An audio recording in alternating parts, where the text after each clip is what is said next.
The broadcast is now starting. All attendees are in listen-only mode. Good afternoon, everybody. I just want to make sure everybody can hear me. There is a little hand that you can click on to raise your hand. It's on the right-hand side of your screen, so if you can hear us, could you please raise your hands?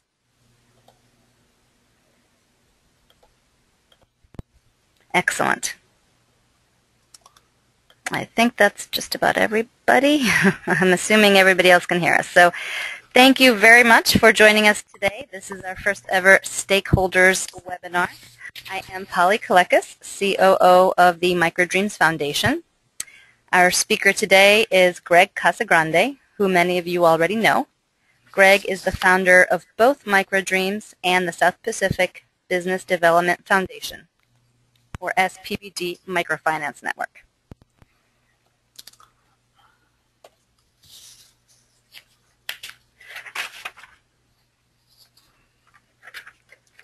During his talk, Greg is going to cover the following agenda items. First, he'll briefly discuss the background of MicroDreams and SPBD, the key highlights for both organizations over this past year, and the future plans for MicroDreams and SPBD for the next year and beyond. At the end of Greg's talk, we'll have a few minutes for Q&A, so please feel free to write your questions as they come to you during Greg's presentation. There's actually an area for typing in your questions and submitting them. It should be on the right-hand side of your screen. We will address as many questions as we can following Greg's presentation. Okay, thank you very much, Polly, and thank you everybody for joining us. I really appreciate it. Polly, if you could move the slide forward to the first one. So I'd like to start off by highlighting the key problem that both SPBD and MicroDreams address, and that is the lack of meaningful economic opportunity for poor or low-income families across the South Pacific. This is more of a problem for women, as there are simply not enough jobs for people, and there's a lack of access to capital for those poor women. So in many cases, they cannot launch or grow a small business or some sort of income-generating micro enterprise. And the result is that they are unable to lift themselves and or their family out of poverty. This is where SPBD comes in. We provide financing and support to these poor but aspiring micro-entrepreneurs so that they can begin or expand a micro-business. The services we offer include unsecured credit, however, we provide more than credit. We also offer saving services, so they have a safe place to save their hard-earned income and to build assets. We also offer insurance products to protect those assets in case there's an emergency. We also provide training and ongoing guidance and motivation to help the women get their business to the point where it's a viable, ongoing business and can start generating meaningful income for themselves and their family. As a microfinance institution, one of SPBD's main challenges is to ensure that we have the appropriate levels of financing and support required to grow our organization, and so that we can serve as many micro-entrepreneurs as we possibly can. And so this is where MicroDreams fits into the picture. MicroDreams provides capital to support the growth of the SPBD microfinance network, including providing funding for SPBD replications in new countries. So MicroDreams, for example, has been the key seed funder for the start of SPBD Tonga, and it was the key seed funder for the start of SPBD Fiji. These investments into new greenfield microfinance organizations are high-risk capital investments. Prior to the creation of SPBD back in 2000, Pacific Islands had been littered with failed microfinance organizations. Yes, today there are many microfinance investment funds that are out there financing very large-scale MFIs, but there are very few funds that are out there providing funding to greenfield entrepreneurial microfinance institutions. And so I created MicroDreams to help fill the gap and to help serve the financing needs of brand new, young, emerging, high-quality microfinance institutions, such as SPBD. And as such, MicroDreams raises charitable donations to help fulfill this mission, as well as social investments to help fulfill this mission. Ultimately, MicroDreams products that we're providing to SPBD and other young and emerging MFIs are primarily loans and loan guarantees. We provide this to young, emerging, high-potential MFIs, such as SPBD.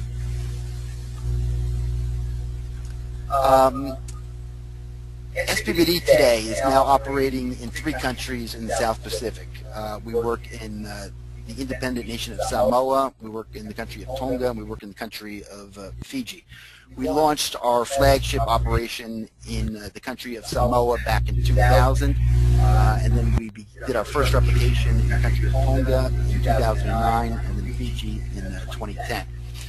Samoa is the largest program of the programs. Today we serve roughly 40% of the households of Samoa, which is a fairly significant rate of penetration, much more so than any other microfinance institution you'll find in any other market. Just to put it all into perspective, there are just over 180,000 people in the country of Samoa. So it is a small country with a typical household size of about 6.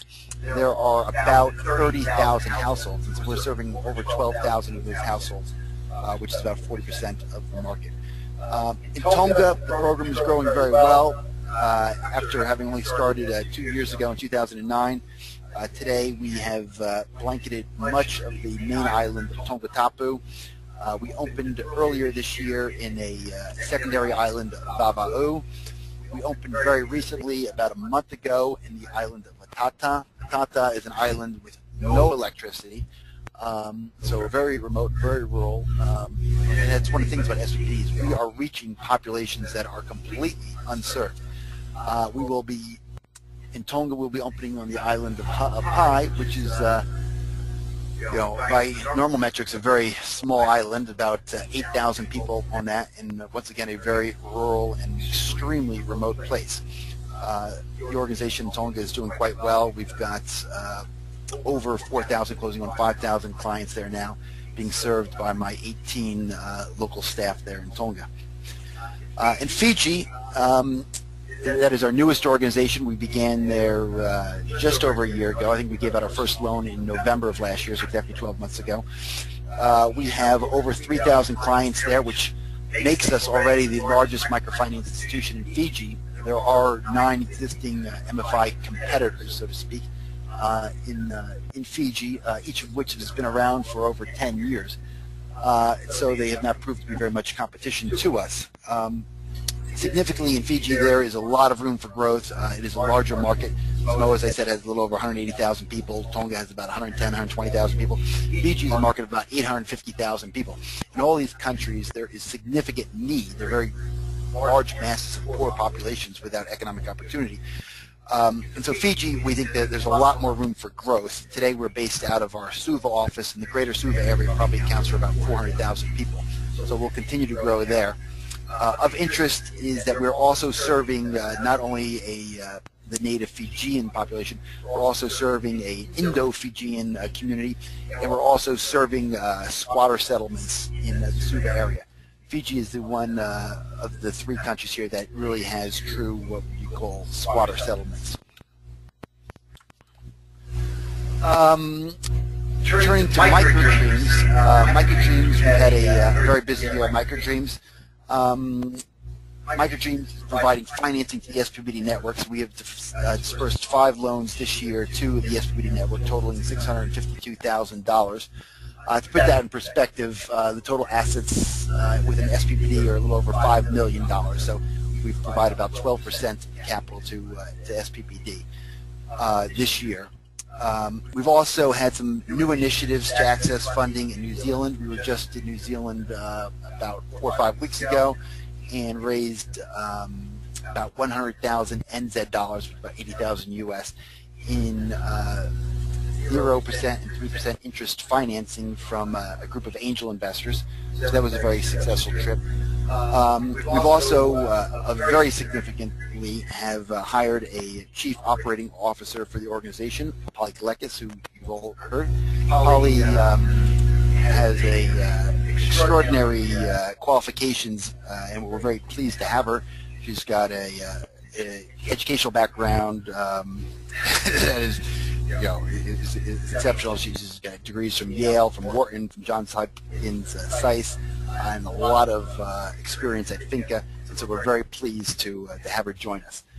When we look at the performance of MicroDreams, a couple things that we're looking at is total assets under management.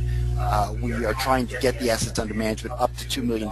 We think once the assets under management are up to $2 million, we'll be a sustainable organization, which all these efforts, while MicroDreams is a charitable organization, we want to build it to a social enterprise, a sustainable social enterprise. And so once the assets under management get to about $2 million, we think we will be financially self-sufficient. Today we're about $1.2 million. Of that, we've got $1.1 million of loans outstanding. We've also got guarantees. We've got 2 guarantees that have enabled our partners in Peru and Bolivia to access about $470,000 of capital. We're also continually raising donations. This year, I should say that most of our donations do come in the month of December. This year we've raised about $140,000 year to date. We look to significantly increase that number prior to the end of the year.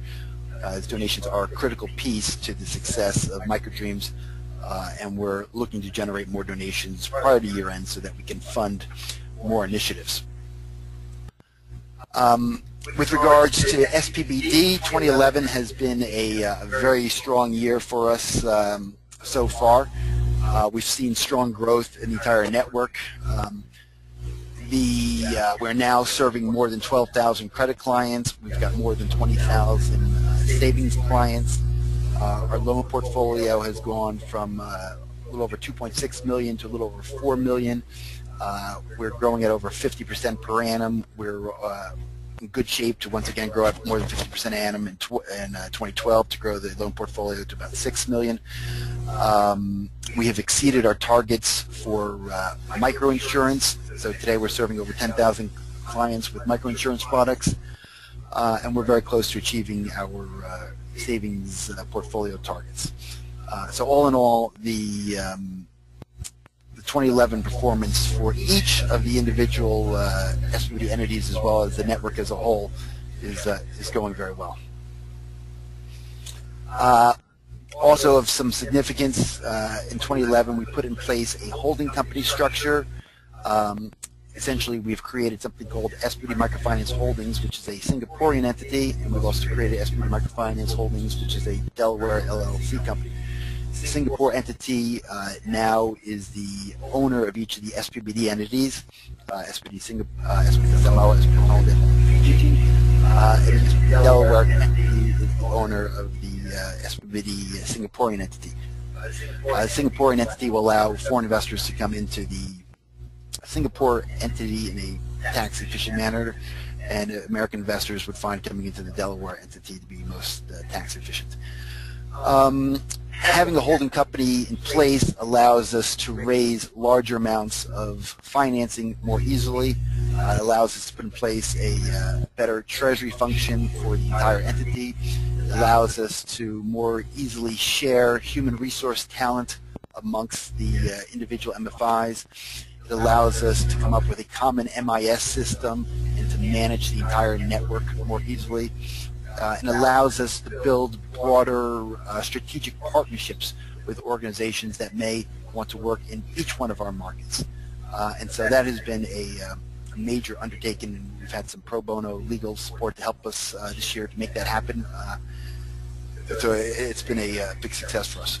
As part of that, we also went through a legal transformation in Samoa. In Samoa, we have always been a charitable institution. Today, as of October 31st, we are now both a charitable institution as well as a for-profit non-banking financial institution, which is owned by the holding company. Once again, that transformation helps us fit into a holding company structure and will bring the benefits that I just mentioned. We've also got a number of Other strategic new initiatives that have been rolled out in 2011, we've got a major partnership with The Body Shop. The Body Shop, as most of you know, is a chain of soap stores that you see in malls across America and Australia and other places. Body Shop store owners compete for the right to spend a week in Samoa providing small business development training to some of our retail shop owners. And so we've had waves of Body Shop management coming to Samoa, usually 5 retail shop managers from the Body Shop at a time. Each one will mentor for the course of a week 3 or 4 SPBD retail shop owners. And the impact that these managers from the Body Shop are making is extraordinary. Our Body Shop, our retail shop owners greatly increase their retailing capacity. So we're really pleased with this new partnership with the Body Shop. We've also got a financial literacy training program that we've rolled out with Westpac Bank. We've also got mobile banking pilots that we're now doing with Digicel and Vodafone. Digicel is a major Irish cell phone company that is dominant in the Caribbean and Pacific Islands. So these mobile banking pilots allow us to do loan disbursements, loan repayments over cell phones. Our clients can also do savings deposits and savings withdrawals over their cell phones. Also, just this week, we're announcing a new partnership with the life insurance company of India in Fiji, where we are extending micro-insurance products to all of our clients in Fiji. We've also developed and deepened relationships with many top-notch MBA programs, including a new one this year, Oxford, as well as with Columbia, as well as with Kelley School of Indiana, as well as with UCLA's Anderson School, and a number of other top-notch MBA programs. And then also we continue to develop our management team just beneath me. So Amy Lofgren, who's a seasoned microfinance vet who would run a microfinance organization in St. Lucia, joined us and is now general manager of SPBD Tonga. Rico Munoz, who has been in the network for a while, is now leading the organization in Fiji. Which takes me to our goals for 2012 and beyond. For SPBD, we want to just have ongoing, continuous improvement of our internal processes. This very much comes from my experience in Japan, in the automotive industry, and in believing and adopting a whole mindset of thinking about Kaizen, which is ongoing, continuous process improvement. And so we have plans to continually upgrade our operating systems, including our MIS system, as well as other internal controls. HR, human resource issues are always an issue, especially in the South Pacific, where there needs to be lots of ongoing training and development, and so we always keep that an area of focus. We've also decided that we need to strengthen our social impact measurement reporting systems. We brought in one of the world's foremost experts, Gama Hishik-Surin, who's coming to work with us, and she's upgrading our social impact performance measurement systems. She, along with the IFC, are also conducting randomized controlled trials on the island of Vava'u in Tonga, which will be very interesting. We'll see the results of that in about April of next year. We've also got a number of new products and services that we're developing and trying to put them through innovative new delivery channels.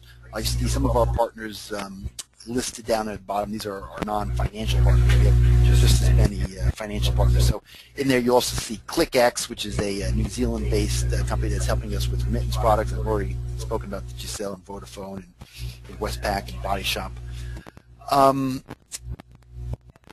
Which then takes us to further expansion for the network. And so we will continue to grow in each of our core markets, Samoa, Tonga, and Fiji. In Tonga, we're going to be expanding to the island of Hawaii, as I'd mentioned. We'll be opening an office there in March of 2012. But then we're also looking at new markets. And so in the first quarter of 2012, we are planning on opening up in the Solomon Islands, which is a major market in the South Pacific. There are about 550,000 people there. Solomon Islands, like Samoa, is one of the world's 50 least developed countries. There is a lot of need there. There are no quality microfinance or microenterprise development organizations operating there. It'll be a challenging environment. There were lots of low-level violence in the Solomon Islands back in the early 2000s that has been quelled with the presence of Ramsey, the Royal Australian Military Strategic forces that have went in there to stabilize things, and we think that Solomon Islands will be a good market for us. But beyond that, we've got teams that have done or are currently doing due diligence on a number of new markets in the South Pacific, including the Marshall Islands, the Federated States of Micronesia, Kiribati, and Vanuatu. And so each of those markets will be shortly, if financing is available, will be immediately up on the runway. For MicroDreams, for 2012 and beyond, we also have got a number of ambitious goals. We need to raise additional capital so that we can fulfill our mission and to reach financial self-sufficiency. As I mentioned earlier, our goal is to reach a minimum of $2 million assets under management so that MicroDreams can become a self-sufficient entity. We're more than 50% of our way on to achieving that objective. We also need to help support the growth of the SPBD network in existing markets as well as new markets, including our next replication into the Solomon Islands. We also want to be able to provide a higher level of technical assistance to the SPBD network. And with Polly now on board, who's got a really strong microfinance experience, MicroDreams will be able to add a lot more value to our SPBD partners. We're also looking to continue supporting young, emerging, high-potential microfinance organizations outside of the South Pacific region. This will likely be in the form of loans and loan guarantees, and so we'll identify new MFI partners for these loan guarantees. We've got existing partners in Bolivia and Peru, and we've also worked in Ecuador in the past, and so we're looking to expand those sorts of relationships. On the administrative side, we're also looking to launch a brand new website, which is under works right now, to help further raise awareness of the work of MicroDreams and SPBD, and to raise further donations and help support our work. And so you'll see a larger presence of MicroDreams on all the social networking sites as well. And so please engage with us if you feel so inclined. We're also looking to continually recruit additional pro bono professionals to help increase our capacity. We've always got some exciting projects, and we've used a lot of really highly skilled people in a meaningful way. And so if that is something that may be of interest, certainly touch base with us. And we're also looking to expand our board of directors. Thank you very much. Great. Thank you, Greg. Now that Greg's presentation is over, we will take a few minutes for questions and answers. So thanks to those of you who have already submitted questions. If you do want to ask a question, please use the question window. Let me just take a quick look and get us started. Okay. Right.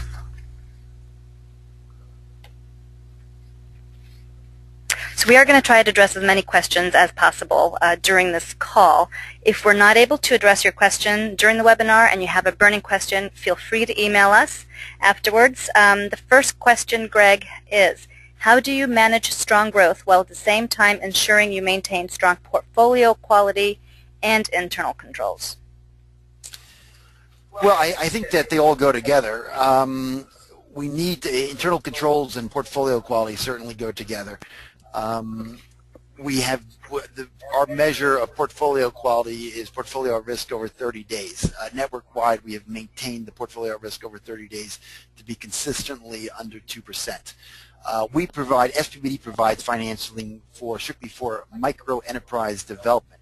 So all of our clients have micro enterprises. In addition to the micro enterprises, we then also provide financing for basic housing improvements and childhood education. So our clients are all micro entrepreneurs, and then the other additional financing that we give is just for the housing improvements and childhood education. You'll find some other organizations that have really high growth are getting it through basically consumer loan financing. Our sense is that if you're doing most of your business in consumer loan financing, then one, you're not making as big of a social impact, and two, you run the risk of getting your clients over indebted. And that certainly is not our goal. Our goal is to empower our clients, not get them over indebted. And so if we focus, if we keep at our heart and soul the microenterprise development objective, we can grow at a good rate that we've been growing at, which is about 50% per annum. We can have very good portfolio quality, and we have we've always had a strong system of internal controls in place to help support the network. Great. Okay, another question related to the portfolio quality. What is your bad debt percentage experience and par ratio above 30 days? So as I just mentioned, our par 30 has been under 2% for the last 8 years or so, network-wide. With regards to bad debt, usually about half of those loans that are in arrears, meaning that 2%, will eventually pay off or just pay off late. Traditionally, we write off about 0.8% of our loan portfolio each year for what are truly bad debts. Great. We have time for a couple more questions. What are the top 2 to 3 challenges you face in managing the network, and how will that change over the next 2 to 3 years? Human resources are always a big challenge. The Pacific Islands is an area that a lot of the brightest, very small populations, the brightest people either emigrate to New Zealand, Australia, maybe the United States, or they get sucked up by the government. So getting and recruiting and training and keeping really good talent is an issue. And so it's something that we constantly focus on. Certainly entering new markets, such as entering the Solomon Islands or wherever we go next after that, is a challenge. It's not that these countries, that there's been no effort to run microfinance organizations in these countries, it's just that they have all failed. That said, we think that we're better operators than those that have failed, but it is a challenge. Getting to know the local cultures and be able to create a microfinance organization that is truly tailored to meet the very specific needs of those local clients and to respect their local cultures and traditions and to deliver in a way so that the organization can be financially self-sufficient while adequately addressing the needs of the local population. What are your current internal social impact measures? We've got a number of social impact measures. I would say that one of the most important social impact measures is to make sure that the organization is financially self-sufficient. If the organization is not financially self-sufficient, then you can't scale to reach more people, and you can't promise your clients that you're going to be there forever and ever and ever to help them with their future needs. Beyond that, though, obviously we are trying to help our clients increase their family income, and so we have data that shows that we make a significant impact on their family income. We have metrics where we want to help our clients increase their savings, and so we have metrics showing the amount of savings that our clients are gaining after 1 year and 2 years. We're trying to help make sure that they can grow their business assets and their household assets, and once again, we're seeing major increases in each of those areas. I mean, for example, going from a dirt floor to a house with a concrete foundation is a major improvement in the quality and the healthiness of a home. And so that's one area that we make a big impact. And lastly, we have a policy where we insist that all of our clients have their school-age children enrolled in school within 1 year of joining the program. And so we make a big impact among poor families where in each of these countries, unfortunately, childhood education is not free, and now they're able to send their school-age children to school in lieu of what they were doing before, where some of the kids were not going to school. Great, and we are coming up to our 30-minute mark. We want to respect everybody's time, so we are going to take one more question. There are a number of great questions. Again, if it's a burning question for you, please feel free to email us. But the final question is, SPBD has shown consistent ability to scale in current markets and also to replicate your model in new markets. What are your principal success factors? Our principal success factors are, one, we are very customer focused, and so we make sure that our products are aligned to what our customers' needs, and that they're very simple and easy to understand, that all of our processes are very simple and easy to understand, and that my field staff bust their hind ends to serve the needs of our clients. You'll find in some NGOs or other organizations they treat people as beneficiaries, and my sense is that a beneficiary-driven organization sort of can take a little bit of an arrogant attitude, whereas, you know, if it weren't for our generosity, you would be nowhere. We are very customer-focused and seek to serve the needs of our customers constantly.